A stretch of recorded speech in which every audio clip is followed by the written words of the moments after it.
So they get you up in your neighborhood eating all these things that are killing you.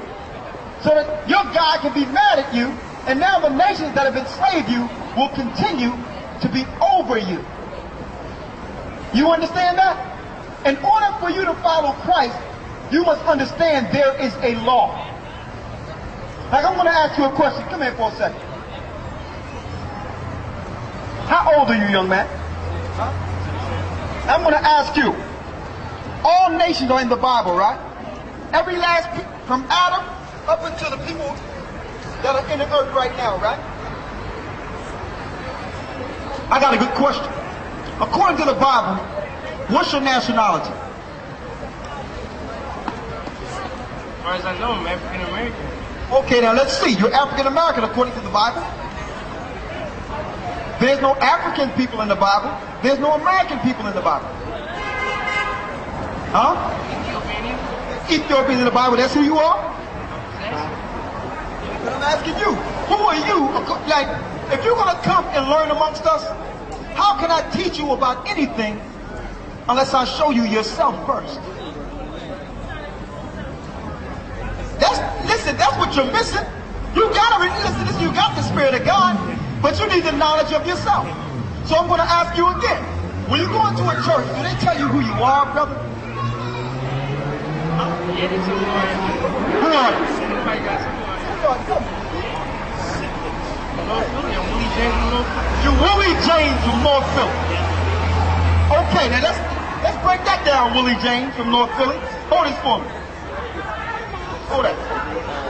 Willie, I'll tell you this, Willie. Before you leave, you're going to know. Because that's our job. Now, Willie James, you get your last name from a slave master that owned a plantation whose name was James. Right? Willie James, talk to me. I'm talking to you. So your last name is James. That means a plantation owner name was James. And your great-great-great-grandfamily, grandfather and grandmother was living on its plantation.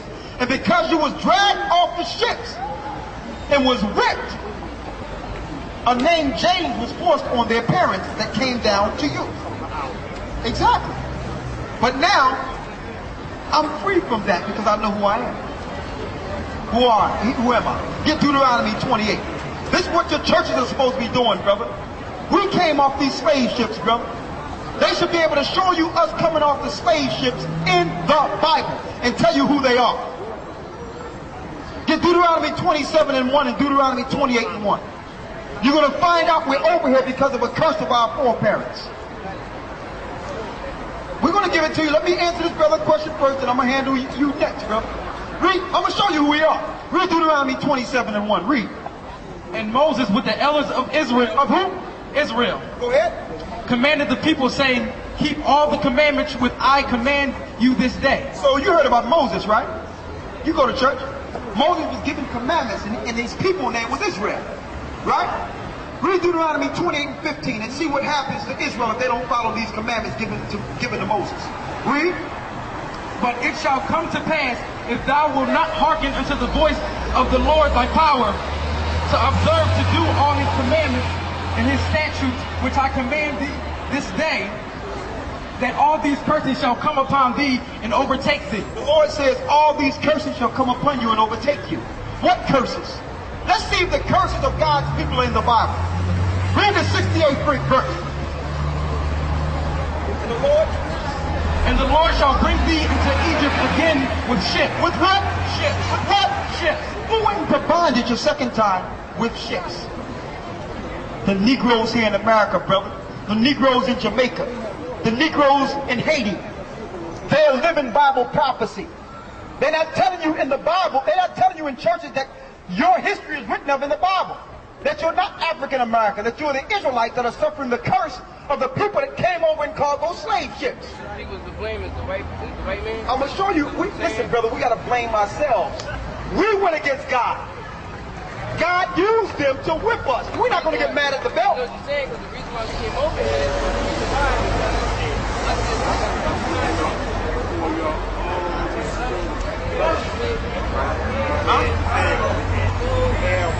Come in, let me say it.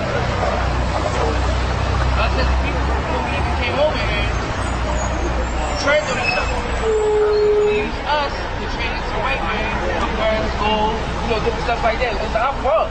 Yeah, but this is what you're missing, though. The fact that they're not teaching you that you are the people that came over here in the Bible. They're not teaching you, but listen, but they're not teaching. When I asked you who you were, you told me African American. Now listen, brother, but God didn't give you that name. You got that name in captivity. You are from the seed of Judah. You are the original Jew.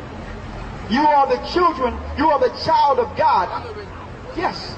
The people over there that's in Israel right now are claiming to be you. I'm going to show you. Get Deuteronomy 7 and 6. Hold that. Get Deuteronomy 7 and 6. You're not just a regular person. And that's what we try to portray to you, man. They're all watching you because they don't want you to assume who you really are. But listen, they know it. That's why they use crack, drugs, and self-hatred. They use all these things so you can fight against each other and never assume and connect back to your God. Because when you do, it's over for all the nations that have done this to you. Read Deuteronomy 7 and 6. Read. For thou art an holy people unto the Lord thy God. You are what? A holy people unto the Lord thy God. You are a holy people. You are a holy people. That means you are the true people. Read. The Lord thy God has chosen thee. Have what? Chosen thee. Out of all the people in the earth, you were chosen. That's why we had to suffer the worst. God gave us his laws, statutes, and commandments, and we broke them. Now look at our people. That proves we're the chosen. Look at the other nations. They're doing all types of wickedness in the earth, and they still ruling. Why? Their plight is different than ours because they didn't get the law. Because God chose us, we had a higher responsibility in the earth. But here we're here to tell you that we're at the end of our captivity. And Babylon is about to fall, and your turn is next. But the question is, are you willing to do what it takes to step into that position? Huh? You're saying it's about to be the end of the world? This world's going to always be here. It's going to be the end of America. If this is your world, it's the end of it. Many antichrists, according to John. It's the end of America. You can't see the